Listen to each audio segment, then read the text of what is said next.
Okay, there we go. Hey guys, welcome back to Pistons Talk Podcast. Hope you guys are having a great weekend. We are joined by the Dean of Pistons Twitter, Lazarus Jackson, also an editor over at DetroitBadBoys.com. Definitely go check them out if you haven't already. Laz, welcome back to the show, man. Thanks for having me. I appreciate you having me on a day where the Pistons actually win a game. That's fun. We couldn't have planned this out. I'll just say that.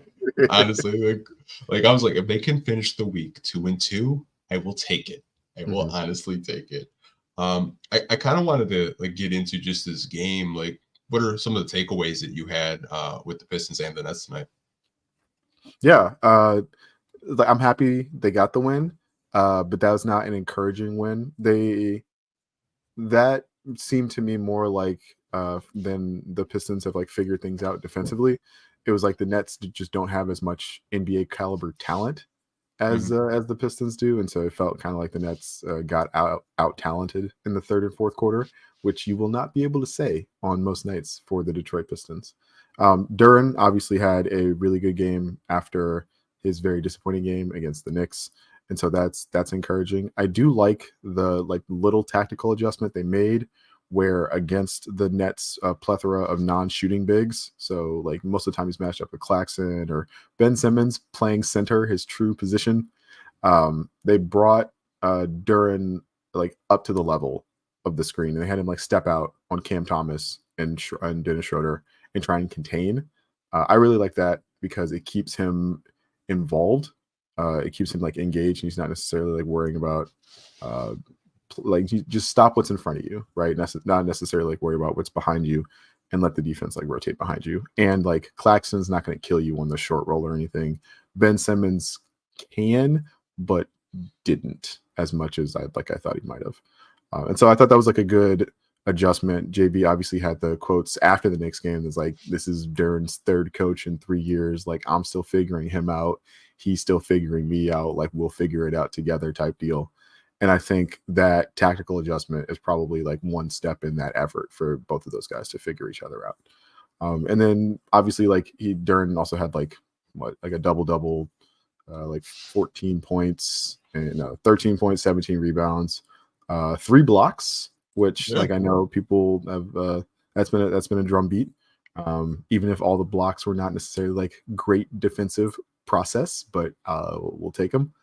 And then obviously the other big running subplot of this game and of this season so far is Cade is turning the ball over way too much. Very, very efficient as a scorer, shooting the ball well, got to the free throw line a little bit today, but 7 turnovers is too many turnovers. And this is already his 3rd game of the year, I think, with 7 or more turnovers, which is just too many turnovers. So, yeah.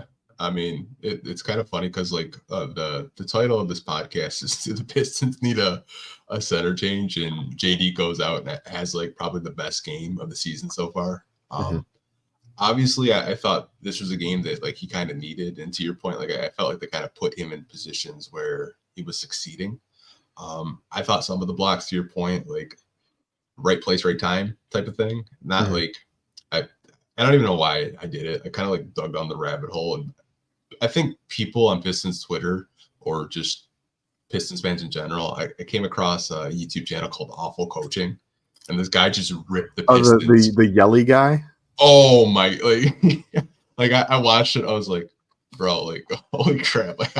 You actually made this video, you edited it, and you probably spent 2 hours making this, just calling everyone idiots. I was like, wow. Yeah. But overall, I thought the game was really interesting. Jaden Ivey actually initiating the offense was not in my bingo book. I was really surprised. First possession, Cade's in the corner, just spotting up. If Jaden Ivey was going to kick him the ball. I thought it was interesting. I think that's something that a lot of people in the community have talked about of playing Cade off ball, having Jaden Ivey kind of facilitate. And I don't know if it was just an experimentation with JB Bickerstaff or if that's something maybe they're looking at going forward, because the turnovers, to your point, 7 turnovers again tonight, that's really high. You could live with maybe 2 to 3 turnovers a game, but maybe they're looking to maybe have Jaden Ivey handle more of the ball going forward. Yeah, I noticed that as well. I definitely think I agree with you that it's an effort to keep Cade's turnovers down. The problem is like Ivy is also kind of a turnover prone player. He had 4 turnovers tonight as well. And like, don't get me wrong, 4 is not 7, but like 4 is still probably more than you would like. And 11 is like far too many for your starting backcourt. But I did think he did, or I did think Ivy had some good moments as an initiator of the offense like tonight. But I think that's going to be a role that he's going to need to continue to adopt, especially with like the stagger between him and Cade with those bench lineups. Yeah, that is something that I think they're still kind of trying to figure out, because like we thought it was going to be Marcus Sasser as a backup guard, but like he barely gets to play at all. And then we get like the reporting this week that like they offered Tyus Jones like somewhere in the neighborhood of like $10 million and he didn't want it.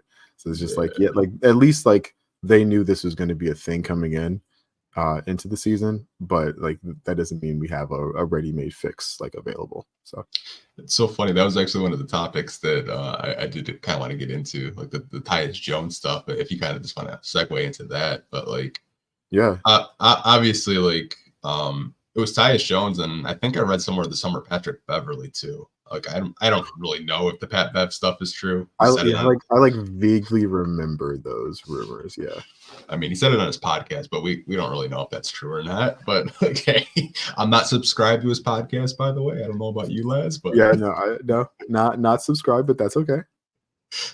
But I just kind of wanted to get like your perspective on like, you know, getting a vet like a Tyus Jones, getting maybe a vet like a Patrick Beverley. Do you still think that's needed? And I know they do have an available roster spot, like getting a veteran backup point guard, so you don't really have to stagger these guys as much as they're playing. I do think it would help in terms of organization of the offense occasionally. The offense does get like sludgy sometimes, and that's partly a feature of it being not as like complex because you want the young guys to be able to pick it up. It's also part of the just like it's one of the features of JB Bickerstaff's like brand of offense. This is a common complaint among the Cleveland fans and analysts that I follow, that like JB's offense was kind of pretty standard.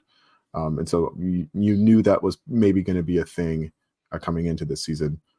I do think they do need another organizer. I just don't know who that person like is or could be, especially like, you know, we're 7 games into the season, right? Like, and Tyus Jones is not shaken loose, right? Phoenix is 5-1 and playing really good basketball at this time. And Patrick Beverley is like in Israel. So like, you know, like I don't know where the Pistons are going to get this type of organizer like mid-season, right? Maybe it's and like of course there's like possible trades you can do in season, but I don't want to go through. It's 7 games in. Like I don't want to start like playing trade machine roulette. I would much more rather focus on like, okay, what are the guys they have on the roster and like what do they do? And like after 30 games, like let's see how we can like adjust things and shift things and figure out ways to make the team better. Yeah, I'm with you on that. I mean, if you're making trades 7 games in the season, that's kind of a red flag in my opinion. Yeah, probably. Kind of just like waving the white flag, like, yeah, we effed up. Let's go trade for this like said guy. Yeah. There's one name that I know a lot of people that watch this podcast, they always bring up, and I don't really know if he's even in NBA shape. They always bring up John Wall. I mean, if you buy into the Rico Hines like highlights and stuff like that, I mean, him and Ivy, you know, if you want to like draw similarities, but they're like their speed and burst, I guess. But I don't even like really know who you could bring in at this point. I've heard like Dennis Smith Jr., Markelle Fultz, which I mean, it's kind of like bottom of the barrel if you ask me. They should try to wait to see if maybe there's a trade to make. I know Trajan I mentioned like, hey, we'll take on, you know, a bad contract. Maybe there's a, you know, guard out there with a bad contract. Maybe you call Washington, see what they want from Malcolm Brogdon or something like that. I really don't know. Yeah, Washington's playing like not bad basketball right now either, which has been surprising to me. I kind of look at Milwaukee as well. Obviously had a very rough loss to Cleveland Saturday night. Is kind of stumbling out of the gate. DeLon Wright was supposed to be like a big addition for them, and he's playing pretty well, but he's on a very short-term deal. And if they need to make changes, like all those guys under short-term deals. Like I can see those being the branches that kind of shake loose. And he is a former Piston. He was pretty good when he was here, and was a capable like organizer of the offense, like got guys in the spaces, like didn't try to do too much, but also like very much took care of the basketball, which is like all they really need at this point, right? And so I would be interested in that if that were to come to fruition. Yeah, I mean, who would have thought that a Doc Rivers-led team would be struggling out the gate lines? I mean, come on. They're missing Chris Middleton, which doesn't help, and they can't guard anybody, which also doesn't help. But yeah. I mean, if they want to make some trades, like, I mean, I'm listening. If you want to get rid of Brook Lopez, like my ears are open. Like that's a bet that I would like. But I mean, I don't know. See Milwaukee just kind of struggle. I probably shouldn't be smiling as much as I am, but like, you hate to see it. Then to see Monty Williams as a favorite to coach them. Like, it's always like, bro, like that would be pure comedy. The Pistons have the chance to do the funniest thing. Yeah. Beating the Monty-led Bucks would just be hilarious. Oh man, I probably shouldn't be laughing, but it's just like how many chances are you going to give this guy to coach, and like how many like opportunities where it's just like, oh yeah, it's not his fault, it's the player's fault. But hey man, like honestly, I think it's kind of funny. I know we were talking about odds a little bit, and I was looking at the most improved player odds because I did put some money on it, and I was really surprised to see that there were 2 Pistons in the top 10 with most improved over on DraftKings right now. And I do want to kind of put it on the screen and show you because I did make a graphic. And we can kind of look at it. So I don't know if you can see it, but it's kind of just the top 10. Yeah. In terms of just like most improved player. So I guess my question to you would be is, are you surprised to see Cade Cunningham as high as 1 and Jaden Ivey maybe as low as 9? I'm definitely surprised to see. I'm more surprised to see Jaden Ivey at like plus 2,000 than I am to see Cade at like plus 800. It's also like the other names on this list are just very indicative of like where this award is now. It's for guys who are taking the leap like into stardom, as opposed to like guys who were barely hanging on to the league and turning into functional like NBA players, which is much more of what I imagined the most improved player award is for. But yeah, I definitely think like, especially after the year he had last year under Monty Williams, like Jaden Ivey is a much bigger positive regression candidate and positive progression candidate in a way that like makes me think like most improved could be in line for him, right? Cade kind of had his ascension a little bit last year from a statistical perspective, where we were kind of waiting on that from Jaden, and so far he's been very effective from 3. He's been much more efficient. He hasn't been like as like he's shooting. I think I don't know if this is true after today's game, but I think he's still shooting over 50% from the floor, and so much more efficient and effective Jaden Ivey is definitely like somebody I could see being a candidate for most improved player. And if the Pistons, win somewhere in the neighborhood of like what their number was, their over under number was before the year started, like I could see there actually being momentum for that, right?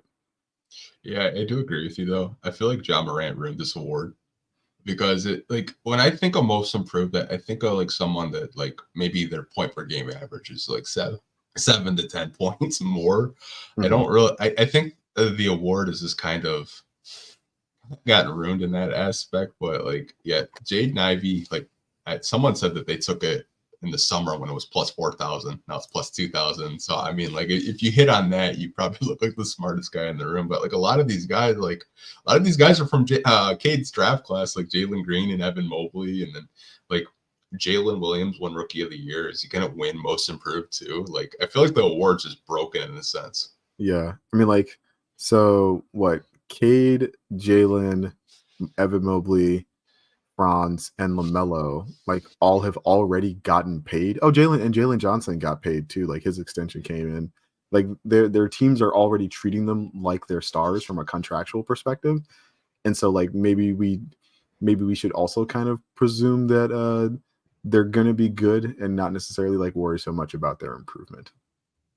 Yeah, like I don't know. I just kind of feel like some of the awards now are just like, I don't know if voters are just like sick of like voting for these awards each and every year, but like I remember like maybe like 5, 6 years ago, like most improved, like you'd see like, I don't know, like a backup guard get it, not like Mhm. guys that are like on like rookie contract extensions over 200 million plus. It's kind of this like, I know like the new CBA has kind of like ruined like contracts and the way we think about them now, but like the award itself is just like really, really confusing to try to like get into and debate and dissect of like why a guy's most improved.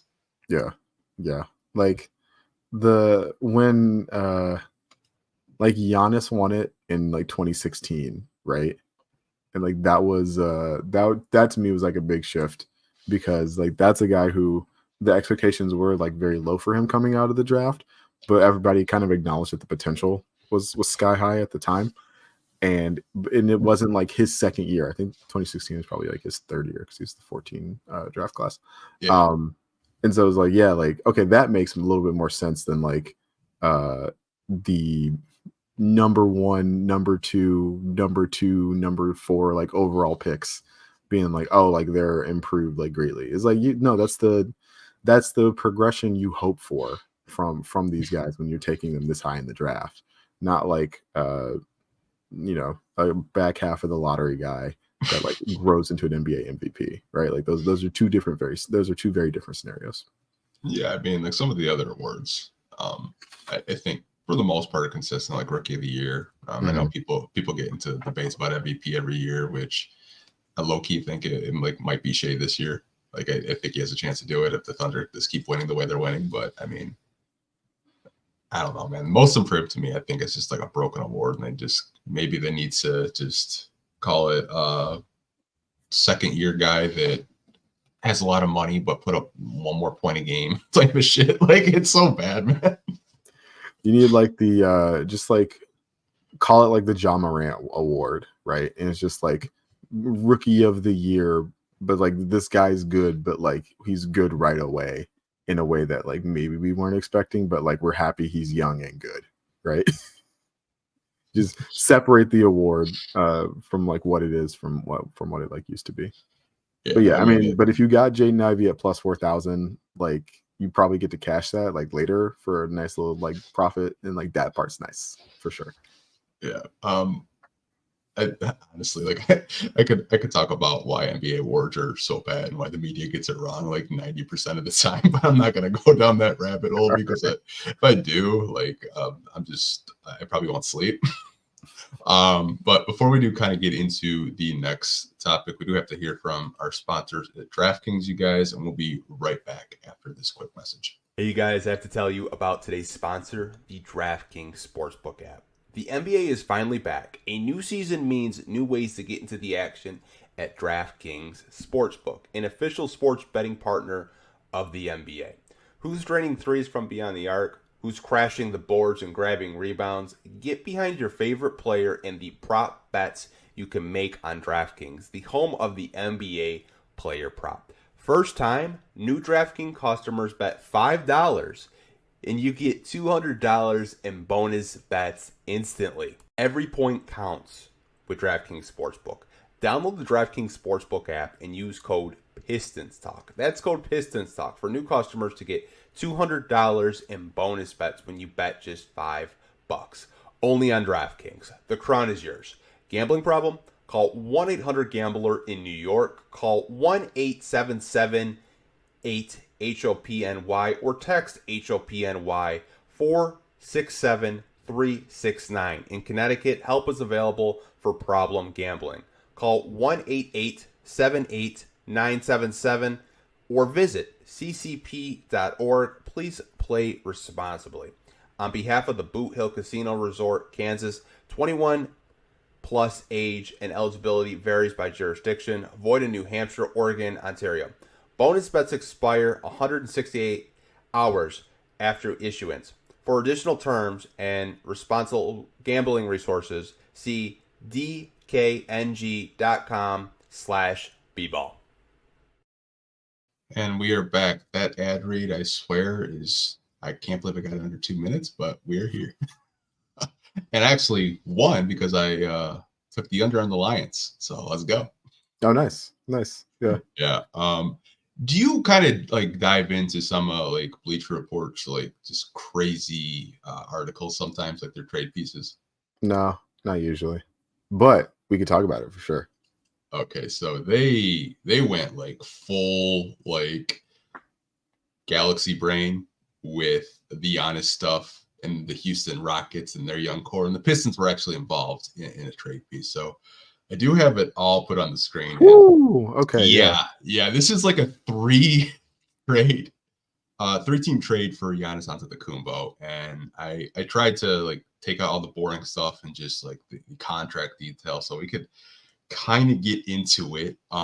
So this is a lot. So the Rockets obviously would get Giannis Antetokounmpo, AJ Green from the Bucks, Chris Livingston from the Bucks, and DeLon Wright from the Bucks. The Bucks would get Reed Shepherd, Jabari Smith Jr., Amin Thompson, Wendell Moore from the Pistons. That's kind of funny. A 2027 first round pick, 2028 first round swap from the Rockets, 2029 first. Looks like another first round pick that they got in some other trade at 2031 first from the Rockets, 29.4 million in trade exceptions for Giannis, and a 2.1 million trade exception for AJ Green. And how this relates to the Pistons, they get Uncle Jeff Green, which I'd actually like low-key like. Jack Landau, Marchand Beauchamp, which you could probably, in my opinion, waive. He's not really that good. You do get some money from the Rockets because I did try to make this trade go through, and it wouldn't go through because of the new CBA and how it works. So I think that 7.2 million does kind of work out. You get a protected second round pick from the Rockets. You get a 2026 second, which I think there are some stipulations on it over there, it says. And then you get a 2026 second from the LA Clippers. But like I said, it's probably like a really, really low end second round pick. But yeah. Laz, like, what do you think about this? Like when you see like these Bleacher Report, like 3-team trades and like how crazy they get sometimes.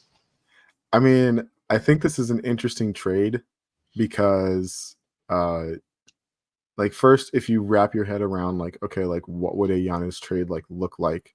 And it's the Bucks getting 1, 2, 3, 4, 5 first round picks, 3 of Houston's like most recent lottery picks, and like it's like, yeah, that's a, if you're going to blow it up, like that's a pretty good place to start from a trade perspective. Like that's not quite ground zero. Like I really like I like Reed Shepherd. I have a couple friends who I talk to that know basketball that really like Reed Shepherd. I need to see it a little bit more. I like Jabari, and obviously like Amin is like very, very talented and very, very athletic in a way that you can't like just replicate across like some of these other trade packages. So like it's 3 interesting young dudes and 5 first round picks like should get you in the conversation for a guy like at Giannis's caliber. For the Pistons, you just be like, I presume Uncle Jeff is on a short-term deal. Jock Landale's on like a longer deal, so you probably just like hold him for a couple of years and then figure him out. You mentioned Marchand Beauchamp is like he's probably going to get waived or cut. I know there after he did not get extended, I did see a report on Real GM that like his representation in the Bucks are like working together to like find him a home, which is usually code for like good luck in Brooklyn, kid. So like hopefully that works out for him. And then the Pistons, like, yeah, Pistons could always use some like more spare second rounders, right? Like I can see where if it's all it's costing the Pistons is Wendell Moore Jr. and like you got to be a toxin dumping ground for contracts, like that's fine. Like that's kind of what they should have been doing earlier. Is the type of move they should have been doing, or trying to get involved in these type of moves. Is something they should have been trying to do earlier. But yeah, no, this is intriguing. Like theoretically, in real life, like I don't know why Giannis would like want to go to Houston, especially like if he's like, okay, I want to play with Sengun, a guy who like who he is better than, but also like operates from a lot of the same places on the floor that he likes to operate. And like you can't like really run pick and rolls with them together because neither one of them is like a super great ball handler. And no matter what, you'd still have Jalen Green like jacking up shots. But like I don't know if Houston would be like on the top of Giannis's list, right? Yeah, so I have a lot of like Rocket Twitter followers, and it's just because they like trolling the Pistons. But some guys in the like the Rocket Twitter community are actually like really cool. Yeah. Um, I mean, but that's any community, right? It's like they mostly like trolling, but some of these guys are smart, right? Yeah, like some of them like low key, like you talk to them and you meet them and you have them on podcasts, and they're like really cool dudes, really cool dudes. But this was from Eric Pincus over at Bleacher Report, which I always love his articles because he just goes in like left field with some of these, and some of them come true. If on the Pistons, like to your point, like yeah, like these were moves that we were kind of like asking Troy Weaver to do when we had a little bit of cap space, but I mean, like we just kind of helped the New York Knicks kind of build the dynasty. It kind of feels like we helped them get Jalen Brunson, and we took like no knees Kimball Walker, and like you can go down the rabbit hole that way. But I mean, like I don't know, like Giannis in Houston. To your point, like yeah, you have Jalen Green, you have Sengun. Like it'd be weird. I mean, like if you want to like kind of just draw straws, maybe it's because he's got a relationship with Hakeem Olajuwon a little bit. I know because he did train with them and he's really close with them. I know that's what Rockets Twitter was kind of saying, like, oh, Giannis and Hakeem are still keeping contact. They're really close. He's always liked Houston. I was just like, I mean, that makes sense. But like, yeah, a trade like this, man, like it would be a blockbuster, and I would be ecstatic if we had Jeff Green like on this team. I've always been like a really big like Jeff Green fan. Like he's been like the one role player that I've loved for years. Yeah, and like so as I moved back to Michigan and have been able to go to like a couple of games this year, like one thing I have really enjoyed is like seeing how the vets like interact with the young guys. Malik Beasley has actually been like a really positive, like vibes-based guy for a vibes-based vet for some of the young guys. Like he's always talking to Cade, he's always talking to Ivy. You can like see it on the bench. Like he's always like getting on those dudes, and like that's really cool.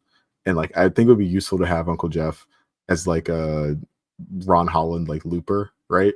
Yeah. He's like Uncle Jeff like used to be that like super athletic, like rangy, toolsy wing. And he can like, hey, like this is how you train, this is how you like eat, this is what you do to become like a proper NBA pro in a way that like I'd be down for. I think that would be cool. It's always good to have adults in the room, right? Yeah, I mean, we really didn't have that the past 4 years. I mean, like we had adults, but like they wanted no part of like babysitting, and it was so apparent. Like, yeah, I'm good. I have a family at home. Have fun. Yeah. It's kind of like that uncle at the cookout that doesn't talk to anyone and just takes all the food and goes home. It's like, it's like nothing I say or do is gonna fix this team, so I'm just chilling, right? Like my checks cash on the 1st and the 15th either way. And it's just like, no, you want guys who are like gonna take the time and try to make these dudes better. Yeah, for sure. I'm not going to react to some of these comments, you guys, because like I'm not trying to get canceled, but you guys can have those comments, and like always, my DMs are open if you guys want to talk, but I'm not putting that on a YouTube live stream right now. I'm not trying to get canceled. I love followers sometimes, man. They're just in left field wild, but yeah, Bleacher Report can just go like full galaxy brain with some of these trades sometimes. Yeah. But again, I mean, like when it's purely hypothetical, you can do whatever you want. Like it's fine. Yeah, like I remember when I interned there, and I like wrote like one article, and they're like, "That was the dumbest article I ever read." And then I get like a thing from like guy I was working under, dude, that got like 200,000 views. People loved it. I was like, hey man, hey, why not? Yeah, people love slop. I think it was like a Rodney Stuckey piece. It's like why Rodney Stuckey's the next Allen Iverson or something like that. Show my age a little bit, but hey. Yeah. I did have a question about Jalen Duren because he did have a really good game, and I kind of said at the top of the podcast, like this the title of this live stream podcast is kind of misleading, so I do want to give him credit. Do you kind of think a performance like tonight could be sustainable for him this season? I know he's been a player that a lot of us have kind of been on his ass, just because we see the potential that's there. But do you think he can put games together like tonight on a consistent basis?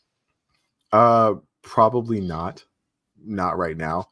But my hope and what my goal for Jalen would be as this year goes on is that his lows get higher, right?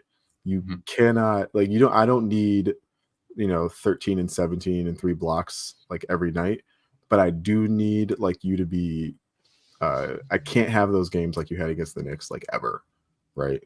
And so that's what I think of, is that like we need to raise the baseline to a level where like every night we play Jalen Duren, like it's 30 minutes of like baseline competent NBA defense on the back line. And like that's where you'd hope he gets eventually. And like the only other option, the main other option on the roster right now is Stu. And Stu like fouled out in less than 20 minutes and didn't have a shot attempt. And so you see the limitations on the two bigs together, right? Duren is mainly the offensive big for now, even as a non-shooter.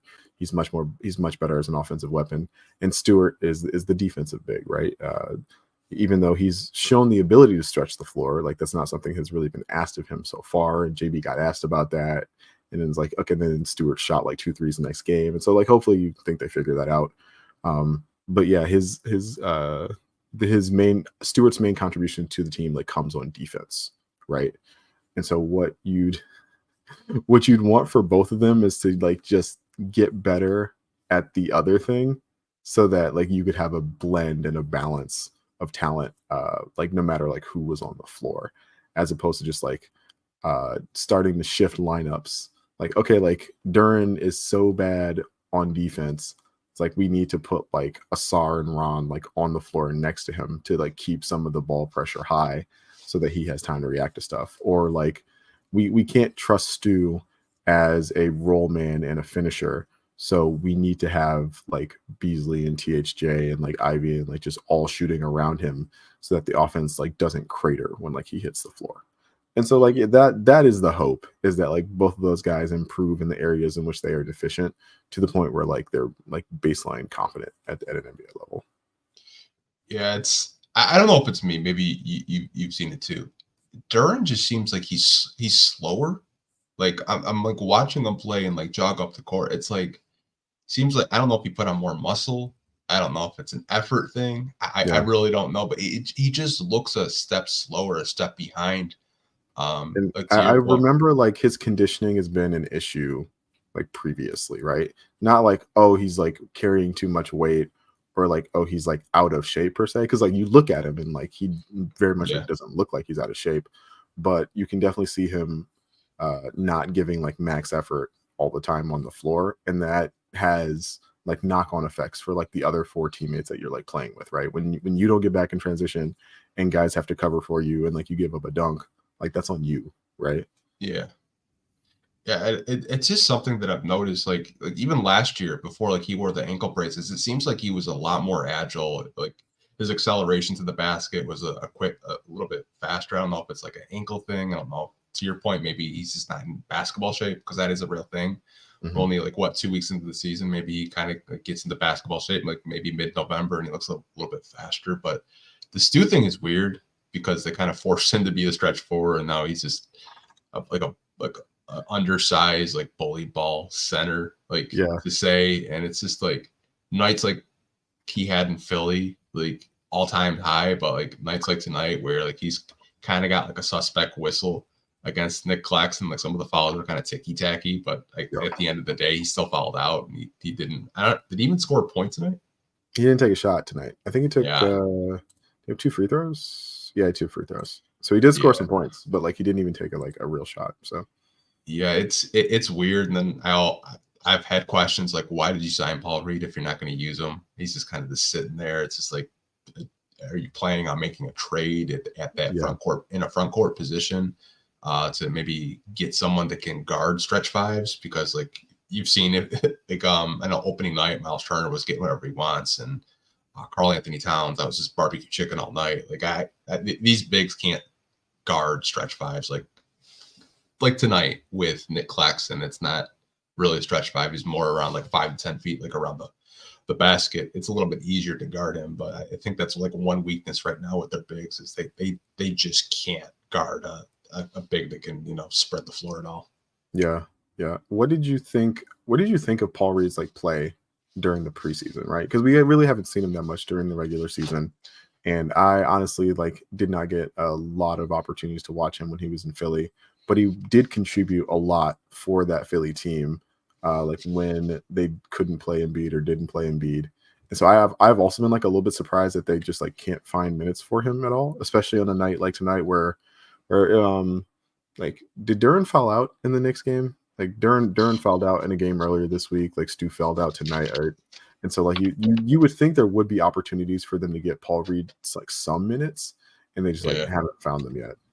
You know, I take notes after every game, and I don't remember. And I'm Duren fouled out. I think on the Knicks game, or the game before that. But to answer your question with Paul Reed, I thought there were glimpses of like him I thought going into the season, and I'll answer your preseason question, that the backup center position wasn't going to be set in stone with Stu. I thought it would be matchup dependent. Mm-hmm. I mean, just kind of assuming, because maybe there's nights where you want a Paul Reed out there versus an Isaiah Stewart. But I thought in the preseason, like he showed the ability to stretch the floor. He showed the ability to pass a little bit.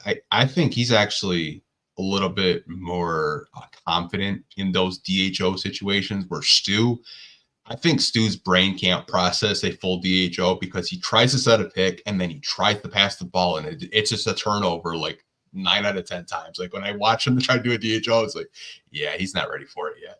But I mean, that's kind of my answer to like Paul Reed. I think he's been nice in certain situations, but like I haven't seen enough to like feel confident saying like he should play over Stu right now. Yeah. It's definitely not like, oh, I think he's better than Stu and should play. It's been more like, like that is weird that, you know, they picked him up off waivers. He makes decent money.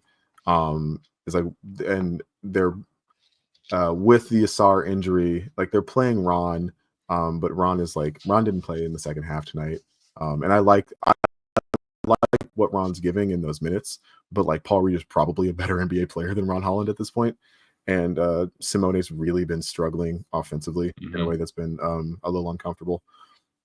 And so, like, if that's the case, like, and Reed is rangy. It's like if we need trouble defending like stretch fives, like he's mobile enough that I would be like, let's see what this looks like, as opposed to just like feeding Duren to Cat for 16 minutes. Oh my god! You went to that game, so I mean, like on TV, you could literally hear "Let's go Knicks." So it felt like an away game.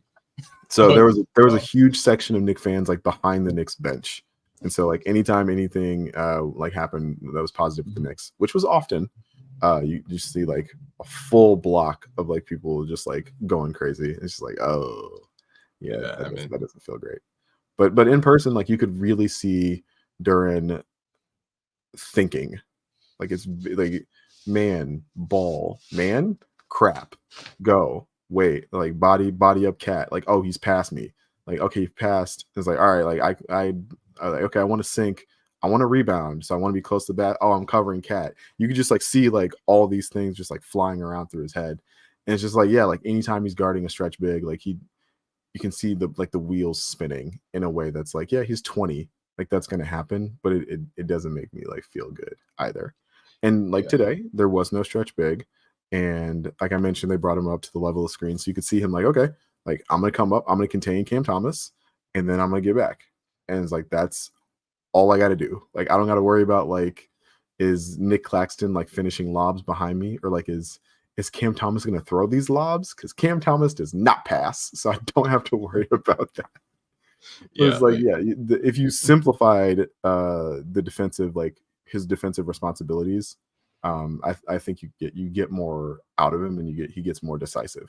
Kind of like you get if you simplify Ivy's offensive responsibilities, right?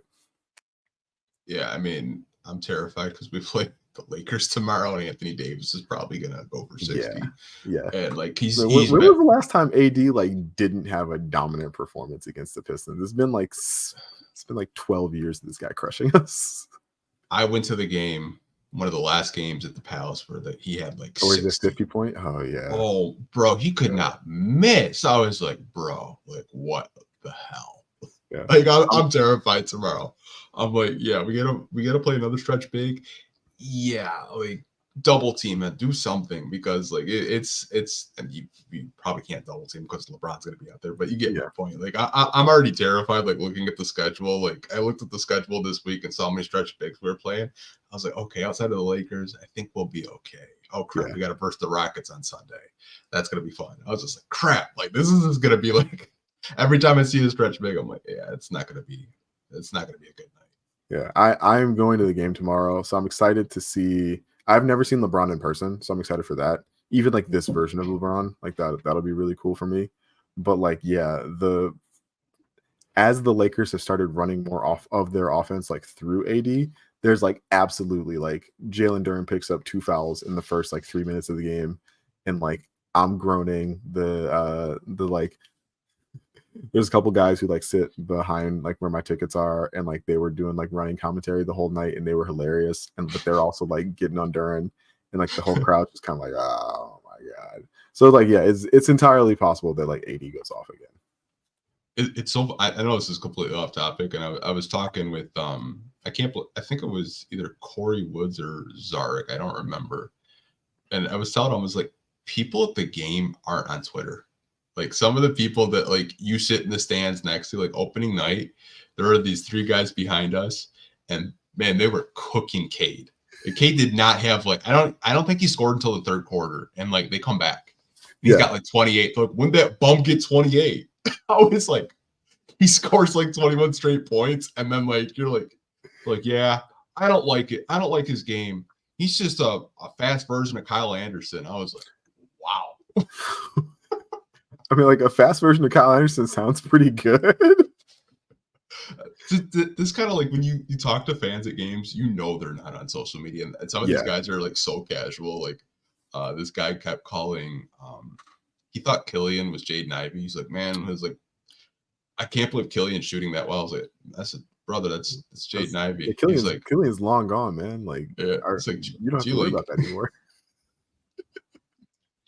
No, yeah, it is really interesting because like I don't know, fans appreciate basketball, but like if you're not like on Twitter every day like we are, then you're definitely like viewing basketball through like a much different lens, which is like is useful sometimes. But you also get takes like, oh, I don't think Cade is actually a point guard. Like I think he's a shooting guard because he turns the ball over too much, and point guards don't turn the ball over that much. And it's like, how much basketball are you watching? Like, yeah, everybody's just guards now. Like, it's like, don't worry about it too much. I mean, I just went down the rabbit hole today on NBA.com looking at stats, and I looked at turnovers, and you look at the top 5. It's like Trae Young, LaMelo Ball, De'Aaron Fox, and those are all, you know, quote unquote guards, point guards. And Cade was in there with them, and James Harden. It's just like, yeah, those are high usage guards, and they turn the ball over, but those are all stars. And like Cade's having like career highs like across the board. I saw like, you know, blocks, points per game, his field goal percentage up. I mean, I feel like he's gotten better, but again, like the turnovers at the end of the day, they just have to go down. But I think a lot of the turnovers, like there's a possession tonight where he wanted to get Duren the ball, and he was not going to take no for an answer. And it was like pump fake, crap, turnover. And then it was just like a 5-point swing. And I was just like, he's got tunnels in the sense when like he wants to get a certain player the ball. He does not look on the wings or the corners at all. It's just like he just wants to pass the ball to that player that he's focused on. Yeah. The other thing is like teams are trapping him. They are playing him aggressively. And part of it, you can tell, the way I interpret it is part of it is like, oh, he's really important to their offense. Like if we get the ball out of his hands, like that's probably going to be a better result for us on defense. And the other part of it is like, if you trap this guy, he might turn the ball over. Right. And so it's a win-win for the defense to try and do that. And like we talked a little bit about Ivy initiating offense. Like that's one way to cut down on that, obviously. But Cade, I miss Ausar for like so many reasons. But this is like another area where like you'd be hitting Ausar with like pocket passes, and Ausar would be like, you know, knifing through the lane and distributing and like making good decisions, and like you wouldn't get to do as much of, or it'd be harder for a defense to accept like that level of initiation. Like even like I like Tobias. Tobias had a really nice game. If you like pass the ball to Tobias, like he's usually not like attacking the rim. Like it's turning into like something like in the mid range, or like he's doing those like ISOs on the left block, which like we're working today against like when he got like mismatches against like Schroeder and Cam Thomas and like smaller guys. But sometimes you just need like a little like oomph, and that's not really like Tobias's like thing, which is fine. Yeah, Ausar being out there, kind of like when you look at our small forwards and we're playing THJ at small forward, it's really glaring that we're like screw defense, we just want to score type of thing. Yeah. Like, and like no one on this team cuts to the basket.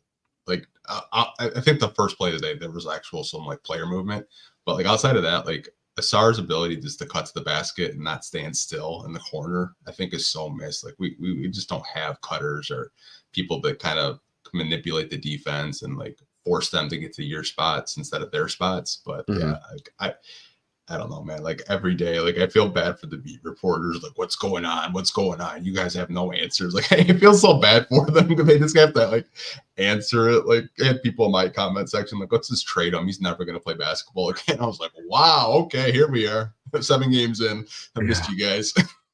Yeah, I mean, like Christian Coloco, I think just got reinstated, and so like clearly like the NBA health board is like doing some kind of work, right? Like they're in communication with like some doctor somewhere, right? And I imagine it's very, very frustrating for Ausar to like not be able to play and not really be able to like say like when he'll be able to play. I have noticed he started traveling with the team. He was there on the bench today in Brooklyn. And so like if he's flying, they're not like super worried about the blood clots probably. So like that's good. But also like blood clots are a really serious issue, right? Like you get cut the wrong way and then all of a sudden like you gotta take the guy to the hospital. Like the league doesn't want that, right? And so like you understand why they're being so cautious, even if it is really, really frustrating from a fan perspective. Like there's so much going on with this team that you would like to see how even having Ausar like available would address it, right? And it's not even like, oh, like Asar's like Billy Mays like slapping the patch on the like tub of water, but like he does a lot of stuff, and having him available takes pressure off THJ to open the game guarding Dennis Schrader, right? Like not something I had on my bingo card to start the season, but like that's what you got to do when like again you're leaning into the office wholeheartedly and starting THJ.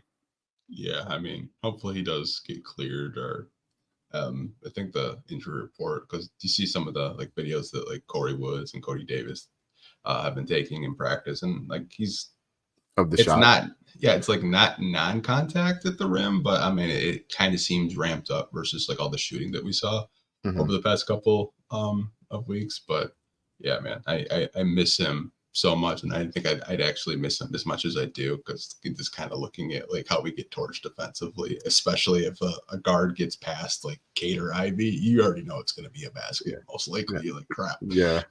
like opening night when Ben Mathurin is like killing them is like, where's the like this is where it'd be super nice to have Ausar, right? Like even like the Miami game, like Hero like killed them for a stretch. It's like, yeah, it'd be really nice to just have like Ausar like be able to switch onto that guy and like just make his life harder. Like maybe he makes the shot, like maybe the ball still moves or whatever, but like things would definitely be harder on opponents if Ausar's in the game. Yeah. He is surely missed. I have like one more topic, and then we can Organic Lindo. Ausar did have Luka in the torture chamber that game. I also remember that was sick. And he was sick. He had SGA in a torture chamber too. He did, and they won that game, and that was very much a like, oh, yeah, okay. Yeah, Pistons fans didn't even blink an eye because they're like, yeah, when we have like 5 wins, who cares?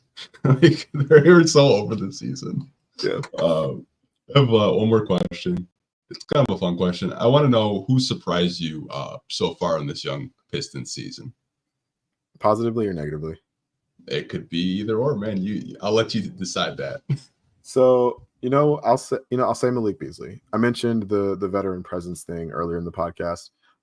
And at times it does kind of feel like the bench offense is just like let him take whatever shots he feels like taking, but he's been feisty on defense in a way that like I was prepared for, but still like is nice to see. He is a really good shooter. He does have really good chemistry on the floor with Cade and with Jaden, and you can see guys like looking for him to get those shots up because he wants to get those shots up and he can make those shots, right? I mean, like sometimes you do get like, was that the Knicks game? He went like 1 for 7 from 3. And it was just like, oh, like I wish he would stop shooting. But no, like part of being a gunner is like you gun regardless of circumstances. And so it's nice to have somebody who can play both ends of the floor, but also like still has that very aggressive mindset like on the team. I've really enjoyed what Malik Beasley has brought to the team so far this season. And also like THJ as a like if you told me before the season that we were starting Tim Hardaway Jr., I'd be like something like what happened? Like something's wrong. But he's been he had like 5 threes in the game against the Sixers. Had that baseline dunk today that like Greg is getting texts from Tim Hardaway Sr. like during the game, be like, yeah, man, we all got up. And he's just like he's done his job and played his role. And Dallas fans were like assuring me that like he was completely cooked, and he hasn't been that so far. So that's been nice. Yeah, I mean, if you took his preseason and then you're like, this is what we're getting, and you're like everyone's like Joe Harris 2.0, and then he just like comes out and he's shooting like 50% from 3, and then you look at Quentin Grimes and he's barely getting any playing time, and you're like, holy crap, did we like win a trade and we got a good Toronto 2nd round pick? Like what is this? You have to pinch yourself for a little bit. You're like, holy crap, like we actually got like a player that's positive. Yeah. Like that has been those 2 guys have been my like positive surprises for the year, for sure. Negative surprise so far, I would have to say, is the inconsistency with Duren. That's been a big thing. And then Simone Fontecchio, like I mentioned earlier. I don't know. Did he hit any threes tonight? I know he didn't hit any against New York. Yeah, he hit 1 3, but was 1 for 6 from the floor tonight.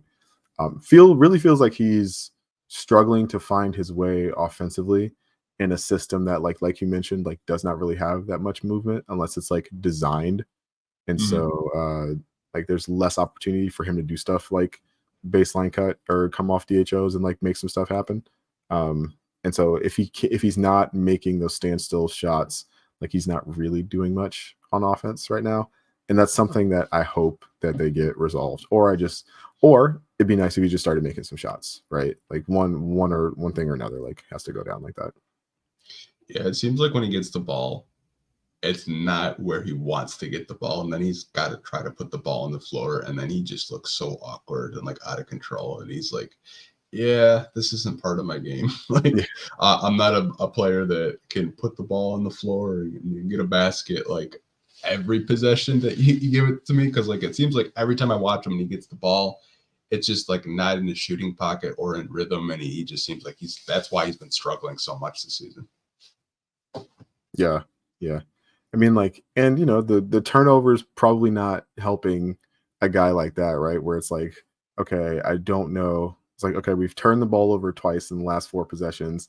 Like, I got the pass. It's not quite where I wanted it to be, but like, we need a good shot, and I'm a good shooter. So like, I need to take this shot, but I don't feel great with it. And so, it's, yeah, you can, I don't know, I can just see him, his struggles so far this season are really apparent. And he's a guy who I think was like pretty like underpaid this offseason. And I was a little discouraged that they like weren't prioritizing him as like a future like rotation player. But like so far he's like kind of playing to the contract, and you would have hoped he would have been better than that to start the year. I don't know if it's because I know he had surgery, I think on his foot. Maybe, you know, it's not fully healed. Maybe even though, I mean, because like, you know, previous to the surgery, I mean, he was having like 20-point games. He was like the number 2 option next to Cade last year. I was just like, okay, like we're getting a guy that can give us like 15 a night on like pretty efficient splits. Like, yeah, that's pretty good. And like the contract, I was really surprised. Like me and Pistons thoughts. we're thinking like 20 mil a year, and then he signs like for 16 in total. We're like, yeah, we were way off on that one. Yeah. But like I was thinking like, oh, they'll lock him up for like 4 years. They'll give him like 4 years, 40 million, and we'll be straight. And it's like, no, like he's an expiring like next year. It's like if he's any good, like you lose him like immediately. It's like, oh, that's less good. Yeah. We can do like one or two more questions and wrap this up because I'm sure you're probably pretty tired. I'm pretty tired myself. This comes from Ryan. He wanted to know the minutes are pretty much laid out tonight. When Ausar comes back, whose minutes will he cut into?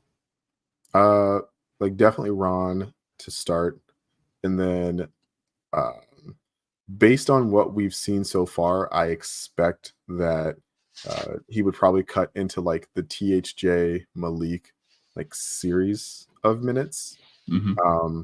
Not to say like those guys will never play or like never see the floor, but I think you'll see less of both of those guys as like wing options for the Pistons, like if Ausar is back in the rotation. And like THJ and Malik both don't like play that much, so it would be easy. And so if you cut out Ron's like 8 minutes a game entirely, and just like replace that with Ausar, and then like you cut both of those guys' minutes by like another like 8 or so minutes, like that's an easy like 25-ish minutes a night for Ausar. Yeah, I think he takes all of Ron's minutes. Yeah. I think, and then they just maybe say, hey, like go dominate and Motor City Cruise. They're trying to make a playoff push or something like that. Like, yeah. Not to say that I don't think Ron can't contribute. He's just so raw right now. Like you can see it. Like even like the fouls that he has, like they're just like rookie mistakes, and like they just turn into turnovers, and it's just like there's so many like good things about him, but they're gonna spend probably a lot of time developing him. Make sure that he doesn't make any bad habits, and I think it was really good of JB just to not play him in the second half. Because you don't want him developing like bad habits, just fouling every possession like that. But I'm still really high on the kid. I just think he's such a raw project right now. Like I think him at his peak and like what they possibly like want him to be, I think they're a good 2 to 3 years out to like what they possibly see him to be as a player on this team long term. Yeah, I've said this before. Like I think I really have liked what we've seen from Ron. He plays, you love the like intentionality and effort he plays with. The decision making is like still not where you want it to be. But he still makes in kind of the way that like Ausar did last year, like you still see him make positive contributions on offense just by like being young and athletic and like hanging around the basket and like waiting for stuff to happen. But if you're like asking him to be on the perimeter and just like wait for something to happen, like you're not going to have a good time. Teams are not guarding him either, which is not great. But you also like what he's brought on defense. And so like, yeah, I've been happy with like the 12 to 14 like Ron minutes a night we get. And like, I don't need much more from him, but I want him to be in the NBA.